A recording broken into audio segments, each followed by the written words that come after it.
Is it clap first? Let's have it. Keane, oh, he scored! How did he do it? Oh, fantastic! It's a brilliant Robbie Keane goal. Nearly 100 million in transfer fees over your career. What's your overriding feeling? Grateful. He's Coventry's $6 million man, or should that be boy? Robbie, go distracted. You want to be a millionaire. That was his first love. Robbie Keane still can't quite believe he's about to run out at the San Siro. I remember thinking my brother straight away, and he was like, you know, Ronaldo's there. It's Robbie Keane's future at club level that's dominating the headlines. Inter Milan was young, even though in that short space of time a lot of clubs go. Leeds, I wanted to stay. As soon as I went to Tottenham, felt fairly comfortable.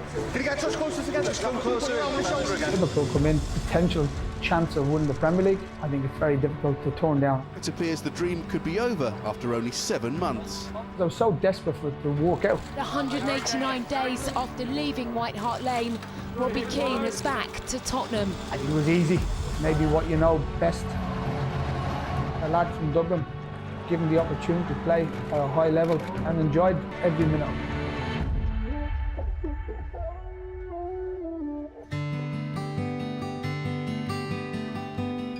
At 17, Robbie Keane is one of the best examples of Wolves' youth policy.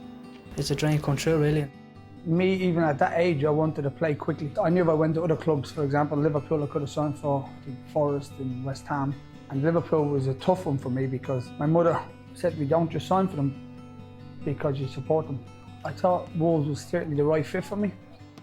He's a modest lad, it's all happened quickly. He's dealing with it well, he's keeping his head down. You're scouring the globe for good young players, and we had a big presence in Ireland. He first caught my eye at the pre-season, and I went over to look at the youth team and I saw this lad and I thought, who's he? And after the session, the one session, you know, I was saying to my coach, he's our best player. To Keane in space, comes inside one defender. Oh, yes! What a marvellous goal from Robbie Keane. And I remember Mark McGee waxing lyrical about this young Irish player that they'd got, and suddenly this young lad broke onto the scene, and then we saw him do his trademark cartwheel.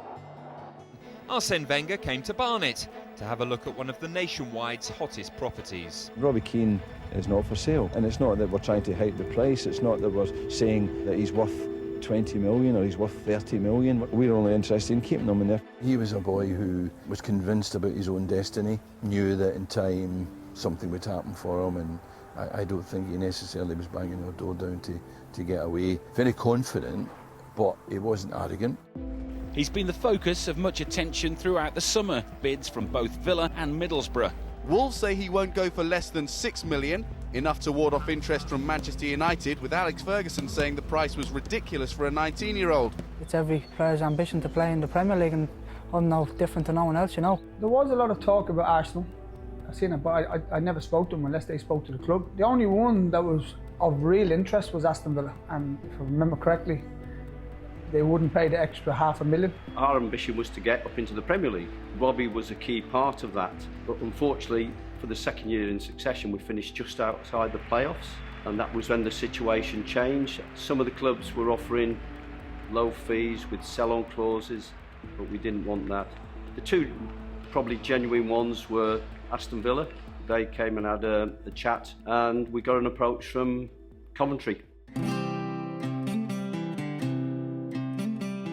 We had sold Ian Dublin and Huckabee. We needed somebody to give the club a lift.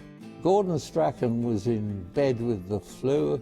I picked up the phone and I spoke to John Richards. So I said, I'd like to come and see you. I want to buy Robbie Keane. There was no prevaricating, really. They wanted to do a deal. We told him what the asking price was. He said, well, you know the price is 6 million. I said, yes. No haggling, we'll buy the 6 million for you. He said, does Robbie know about this? I said, no. I said, it only came into my head this morning. One of the most naturally gifted footballers I've ever seen. One of the best youngsters that Wolves have ever produced. On the way home from Wolverhampton, I rang Gordon Strachan, who picked up the phone and sounded like death. I said, you know, you've been saying that we're struggling for goals and we need a bit of something. And he said, yes. So I said, well, I've agreed to buy Robbie Keane. Have we got the money? And I said, don't worry about the money. He's Coventry's $6 million man, or should that be boy? Whatever, it's certainly a lot of money for a 19-year-old. been saying for the last year that, along with Michael Owen, probably the best prospects in the game. It's a big step for me, you know, to play in the Premier League, and I'm looking forward to that. You know, it's something that I always dreamt of as a kid. I'm glad I went to Coventry because after speaking to Strachan, first thing he says to me, he says, not even hello, Robbie, go to Strachan, you want to be a millionaire. That was his first line. And I just started laughing, so he kind of cracked it straight away with me. And then what I liked about Gordon was he says, I think you're probably too good for us, because I think you'll move on next year. This was his words to me. He says, but if you can give me a year, you'll love your football here, playing with Gary McAllister, Hadji and Cheapo and people like that. I remember his first training session with so much confidence. He was giving no-look passes. He set the bar higher for everyone to start achieving now. He came in like a breath of fresh air. Keane, oh, he scored! How did he do it? It was a British record for a teenager at the time. Did you feel a lot of pressure? No, not really, no. I never felt pressure. I always felt that I belonged here. Robbie Keane, superbly taken. And this young man, bright as a button. For the whole season, there was a lot of speculation, different clubs watching, and didn't really think too much about it at all. It was more Premier League for me to stay in the Premier League because I obviously enjoyed it that much. At the end of the season, Gordon put me into his office and he just said to me, he said, listen, we've had an offer from Inter Milan. I was actually in America playing golf. I got a phone call from Coventry, from the secretary, to say I've had a phone call from an agent representing Inter Milan and they want to buy Robbie. I spoke to Gordon and I said, look, you know, they want to buy, and he said, have they given you any indication of a price? And I said, yeah, they're talking about 9 million. He said, oh, that's rubbish. You can get 10, 12, 14, 15, whatever you think. He's 19 years of age and he's going to be a superstar.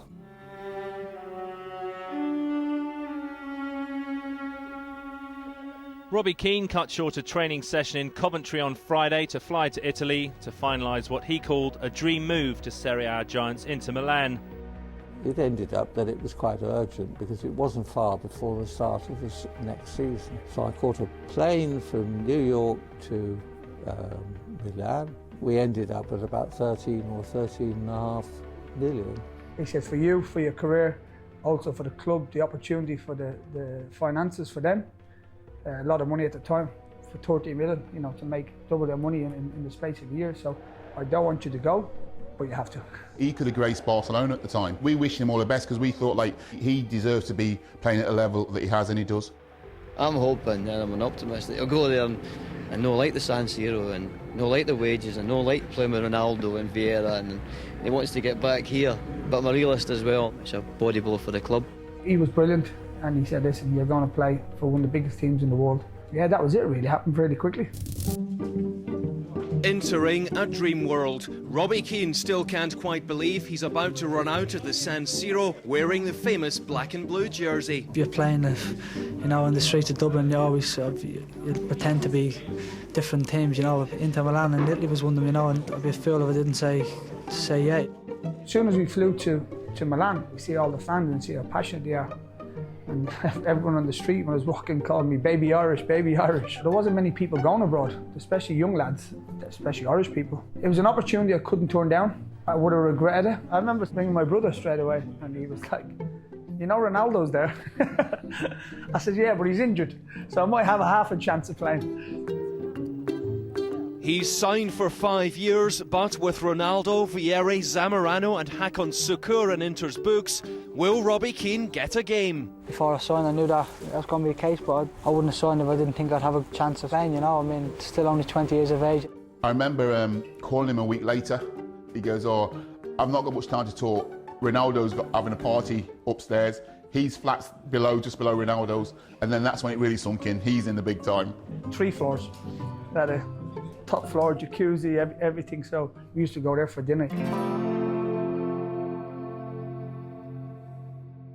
Robbie Keane's future at club level that's dominating the headlines. The Irish papers claim he's on his way out of Inter in a loan move to Regina. And I think it's just paper talk, so you know, I'm happy there. I'm gonna fight for my place. 5 strikers at the time, and there's a couple of number 10s and Pirlo and stuff like that. So it was always going to be difficult. If you don't believe in yourself, well, then there's no point. But if I'm being honest, I was too young. It kind of put me a step back a little bit because everything was going so quick. That was like, right, let's reset here a little bit. We have got to tie up.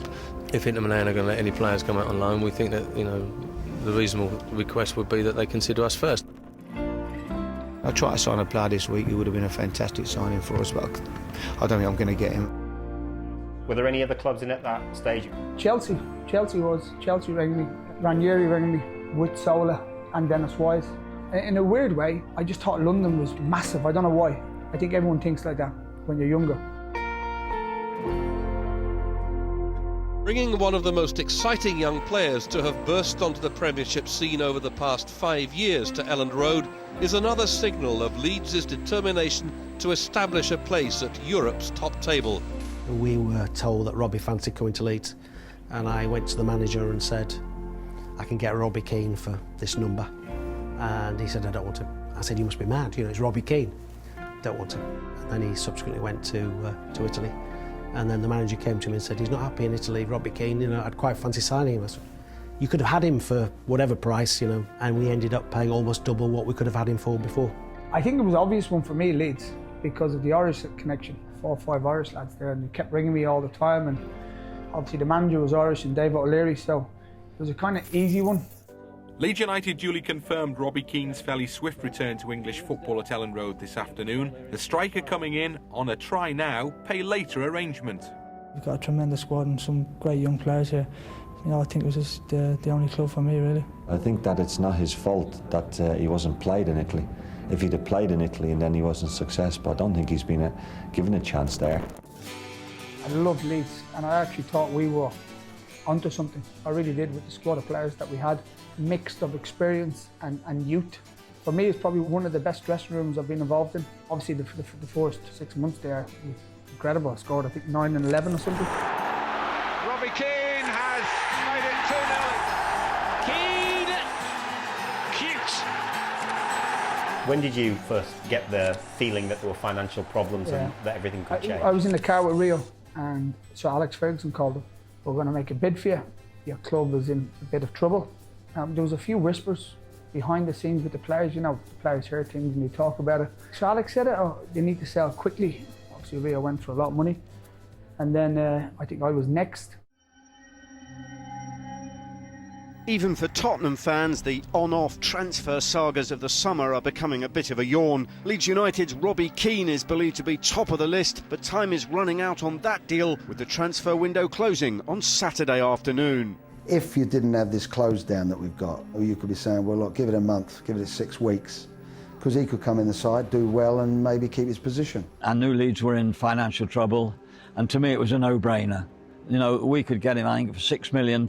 That was the figure quoted at the time. Leeds United clearly needed to accept we had too many strikers, and therefore I had to decide which of the players we had with any value we might be able to get some money for. I wanted Robbie desperately, but I was the director of football, and I had to persuade Glenn, because Glenn felt, where would we play him? And I persuaded the board to take him, because I said quite clearly it would raise the stock, it would raise the standards of the club. Tottenham expressed an interest in Robbie. At the time, that deal suited us from all sorts of points of view, from a playing point of view and also from a financial point of view. I just remember my agent just call and say, listen, they've accepted a bid from Tottenham, and they'll do it quickly, I think, because they can get you cheaper than expected. Before you know it, you're on the way down to London. You're speaking to Glenn Hoddle and, you know, Daniel Levy, and then, you know, it happened fairly quickly. It was the first ever transfer deadline, before that being the third Thursday in March, but they brought in the transfer windows in 2002. We were playing Birmingham City away. We had a game that afternoon. He came into the office.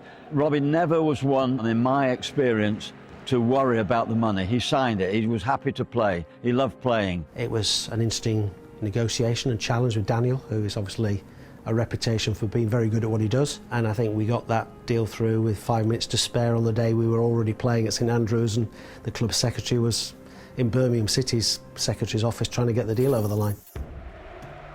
His £7 million move complete. Robbie Keane was paraded at White Hart Lane ahead of the match against Southampton. I know every club, you know, guaranteed to play every week. I only had this stage now. I've come back off a World Cup and I need to kick on from now. I think it's important for Robbie that he's had 5 clubs in a short period of time, 38 million spent on him. But I think it's now, a time for him to bed down. Tottenham's made for Robbie, the way he plays, and Robbie's made for us. When Glenn Hoddle said that he could get him, and I remember it in the meeting, he said, "At the chance we get Robbie Keane," we were all absolutely delighted because Robbie had that quality, he was a maverick, he could do special things with a ball. He was still very, very young, of course. Tottenham was the first club that he really settled at. That's probably one of the best decisions I made. As soon as I went to Tottenham, I felt fairly comfortable. I just loved the fans in terms of it kind of suited me, the way I played, because I was there for a longer period of time, settled down there. Keane first handed. What a goal! There's the trademark celebration. Brilliant work by Keane. Robbie Keane! Sensational! Oh, fantastic! Robbie Keane! I think Robbie's the sort of player that needs to be wanted, he needs to be loved, he needs someone to put their arm around him. Straight away, the fans took to him. I could see over the years the progression in the club, trying to do the right thing, trying to get better, trying to get the right players to fit the Tottenham way, if you like. Rafa Benitez is keen to add more, namely a certain Spurs striker. You made an offer, are you going to? Yeah, we were in contact and we will see now. Liverpool declare their interest. When did you find out about that, and was your mind made up immediately because it was Liverpool? Well, because I knew Berbatov was leaving, because I'm very close to Berba. I was thinking, Berba goes after such an incredible partnership. I was like, where does it go from here now? Are we starting over again? Keane was so open and friendly, socializing, which was quite opposite to me. So we complement each other in that way. Potential chance of winning the Premier League, I think it's very difficult to turn down. And of course, if Spurs keeps on, so Carrick, the Man United, was one of my good friends as well. So it was like, we're getting there, and we'll back off it again. We're getting, and then we'll back off it again. So it felt like that for a few years, but I was fairly relaxed. If Berba stayed, I would have stayed. We were looking for a striker that he could score goals and link with players. He was asking Carra and Gerard, and said, "Oh yeah, Chris, fantastic." We were convinced that he has the adaptation, he knows the league, he's very clever. The deal done, Robbie Keane's got his move, Liverpool have got their man, Tottenham are not happy. And while Keane says he thanks chairman Daniel Levy for understanding that the chance for a lifelong fan to join Liverpool was too good an opportunity to let pass by, Levy, it seems, is still fuming. "I don't regard it as a transfer deal. That is something which happens between two clubs when they both agree to trade. This is very much an enforced sale." How difficult was that summer? Because Spurs complained to the Premier League over Liverpool's conduct. Were there times when you thought that the deal wouldn't happen? Oh yeah, of course, yeah. I was on my honeymoon actually, in Spain, on a boat, and then I was getting calls from Rafa about signing, and funny enough, I was on holidays with the vice chairman of Tottenham. It was a good friend of mine, Paul Kemsley. That was a bit awkward. Of course, he didn't want me to leave, but I'm his good friend, so he was kind of like, whatever makes you happy. I think it's no secret that I'm a massive Liverpool fan, and to be sat here now is a dream come true for me. Having the opportunity now at 28 years of age is absolutely fantastic, and I'm going to relish this chance and I'm enjoying every minute of it so far. We are really pleased because the player is here, and Rick was doing the deal with Mr. Levy. I think I let him down. I've had 6 fantastic seasons there. I've given everything. I've always given 110%. Difficult because leaving Tottenham, because I had such a affiliation to the fans and the club and everybody there. He got over 20 million as well, so it's not like he didn't get, nothing. He got a lot of money. When Robbie Keane arrived at Liverpool in July, it was a dream move to the club he supported as a boy. Now it appears the dream could be over after only 7 months. Would you welcome any offers for him at the moment? He's in the squad for tomorrow. I will be very pleased if he can score goals. There has been talk of a row, a bust-up between the two of you. Is that wide of the mark?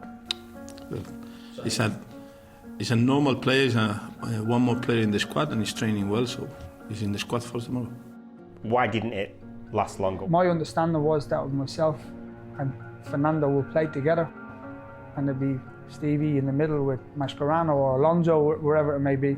I kind of learned fairly quickly that maybe that's not the case, and I'm not going to play ahead of Stevie, let's be honest. When you're a striker, and especially someone like me, if you're playing and you're pulled out of the team, you're not playing for 2, 3, 4 games, to get that sharpness back again, and it's fairly difficult. So when I did played well, scored goals, and then you find yourself out of teams. That was kind of at times difficult to take. It was a problem for us because we didn't realize that he was playing alongside Berbatov, and then he has to play alongside Torres, totally different kind of players.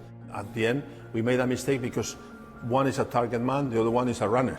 So then for him was easier to move around Berbatov than not to follow Torres with Gerrard behind. Keane has endured a tough time at Liverpool, often on the bench. A £15 million return to Tottenham looks a real possibility. I wouldn't sit and say I wouldn't like to have Robbie Keane at my football club. I'd be a liar, but he belongs to Liverpool, so it's not an option, unfortunately. Robbie was just such a fantastic player. So I thought, yeah, he's the type we could do with here. He was a signing that everybody was at the top of the club, the owner, been over, happy about. I was the manager, and it was you stand and fall by your decisions. Was that one of the toughest periods of your career because it was Liverpool as well? And Yeah, you were so desperate I would say so, because I was so desperate to walk out, to go out in front of them fans, Anfield. They were incredible.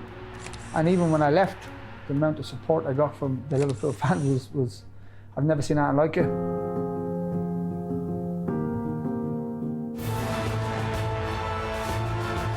Morning. It's a day that never disappoints. Liverpool have agreed a fee with Tottenham for Robbie Keane. Welcome back, Robbie. Just happy to be back, and look forward to a big game on Sunday. Sometimes you have good players like Robbie, and they are not settled down, or they're understanding with the other players. A lot of things, a lot of situations that you cannot control. So the best thing for me is if you know that it's not working, we have to find a solution right now. I was always a great fan of his. I loved him watching him play over the years. For me, it was a no-brainer. So other people would have opinions, but I didn't really listen to their opinions. It was my choice. 189 days after leaving White Hart Lane, Robbie Keane is back to Tottenham. I didn't think we'd do it, I'll be honest with you. I didn't think it was possible. I was surprised in the end that he was allowed to leave, but I was so pleased that the chairman managed to pull it off. I never regret things that I've ever done in football. Things happen for a reason. I went there, it didn't work out for me. Why did you choose Tottenham again? I think it was easy. I think I still had my home there. Harry kept calling me and Daniel kept calling me. It's maybe what you know best. It was straight back in, wasn't it? I was like, sit down, Keane, now calm down. Look, I'll let you back in a minute. Straight in the mix and organising social get-togethers. He enjoyed a night out with the boys. I think he was a bit of an organiser of the Christmas party that I didn't know about. Legend of the Tottenham Football Club, exceptional player, brilliant guy as well, in and around the building. The fans understood the fact that he'd been such a servant to Tottenham Football Club, done so well. Every time he stepped out on the pitch, he'd give it his all. I did a couple of years there, and then I could feel the end of it. When I first went back, they were in the bottom three, and then helped them get out in Europe, I think. And I could just feel that maybe there's a change coming, and I was okay with it. There were some loan spells away from Spurs. Celtic. The biggest star in Irish football, and Celtic's seventh signing of the transfer. He was a player that a lot of the other players would have thought, wow, Robbie Keane. Maybe the ownership realised that Robbie probably had Celtic blood running through his veins. We'd sold a few players. Scott McDonald had followed Gordon Strachan off to Middlesbrough. When it happened, I was delighted, really. Celtic was incredible because I just had the chance to play in front of the Celtic fans. Obviously the Irish connection. 16 goals in 19 games, and when them fans are full voice, it's some atmosphere. David Beckham about to get a new teammate, with all at LA Galaxy awaiting the arrival of Robbie Keane. The reason why it happened through David Beckham, because he came training to Tottenham in the off-season. He kept asking me, would you ever think of going to the MLS? And I was like, oh, I never really thought about it. And then he just goes, listen, I think you'd be great in the MLS. And in the space of 2 days, Tim Lewicki called me, who was the general manager, said to my wife, I said, we're going to LA. You always get a good feeling about something, and I certainly have a good feeling about this. We welcome Robbie with open arms. We know he's going to score goals. He's scored goals everywhere he's played. Did you get starstruck by any Hollywood A-listers? Went to this place called Soho House, and the first person you see was Lionel Richie. My son was best friends with Mark Wahlberg's son. Just different world. Some breaking news now, and after a 20-year career playing for 11 different clubs, Robbie Keane has now just announced his retirement from football. Nearly 100 million in transfer fees over your career. What's your overriding feeling? Grateful for the managers, the players I played with, the opportunity to play for incredible clubs. A lad from Dublin, given the opportunity to play at a high level, worked as hard as I could to try and be the best and enjoyed every minute of it.